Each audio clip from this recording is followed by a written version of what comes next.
She said she was going to visit her mother. I believed her until I found the train tickets to Paris. Hello, thank you for your continuous support. This means a lot to us. If you enjoy the stories we share, kindly subscribe to this channel. It would be great if you could leave a comment about which city you're watching from. We might just give you a shout out in our next story. Today's special shout out goes to Jennifer King from West Sussex, UK. We're glad you enjoy our stories. Now, let's dive into the details of today's story.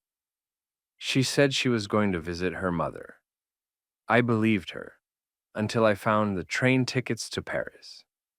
If anyone had told me that the woman I married would one day become a stranger with secrets too heavy to carry, I would have laughed. Isabella was the kind of person who made others stop mid-sentence when she entered a room, not because she demanded attention, but because she radiated a warmth that felt like home.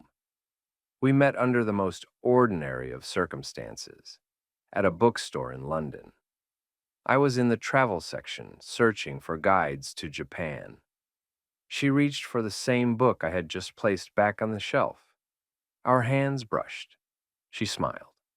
Planning a trip or just dreaming? She asked. Maybe both, I said. She nodded as if she understood more than the words. Same. From that day, my life became a series of beautiful, shared dreams with her. We married 2 years later, moved to a quiet town, bought a cozy brick house on Willow Lane, with ivy crawling up the sides and a garden Isabella adored. She made it feel like a postcard from another life. We'd host dinners, slow dance in the kitchen, leave notes on the fridge, the kind of love people write novels about. But novels end. Ours did too. It started with little things, missed calls, late returns from the grocery store, a lingering perfume that didn't smell like hers. Then, the emotional distance crept in, subtle, like water leaking beneath a door. She would laugh at something on her phone and quickly turn off the screen. When I asked who she was talking to, she'd say, just work. Work. Isabella was a freelance illustrator. Her studio was in the sunroom. She hadn't taken a new client in months. The turning point came on a Sunday afternoon. She said she was going to visit her mother, who lived 2 hours away. I watched her pack a small overnight bag. I watched her hug me like it was routine. I watched her lie to my face. I believed her until I found the train tickets to Paris in her desk drawer the next morning. 2 tickets, 1 hotel reservation, a confirmation email, a name, Julian. Not her editor, not her cousin, a man I'd never heard of. I didn't confront her immediately. I waited. I waited because I needed to understand how deeply the knife had been buried. I needed to know if this was a one-time betrayal or a life she'd been living behind my back. Over the next few weeks, I became a stranger in my own home. I watched her, studied her, noticed the shift in her smile, the way her body leaned toward her phone more than toward me. I found messages on the iPad we shared, fragments she hadn't deleted, foreign hotel check-ins, late-night calls, private jokes, photos of her with him. They were in Venice, then in Lisbon, holding hands, laughing. She told me she was at retreats, art conferences, visiting her mother. I was sick with disbelief.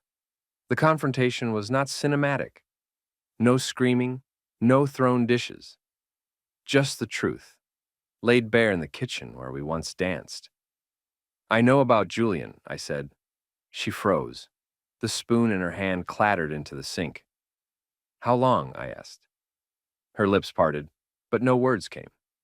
How long, Isabella? She closed her eyes. A year. A year.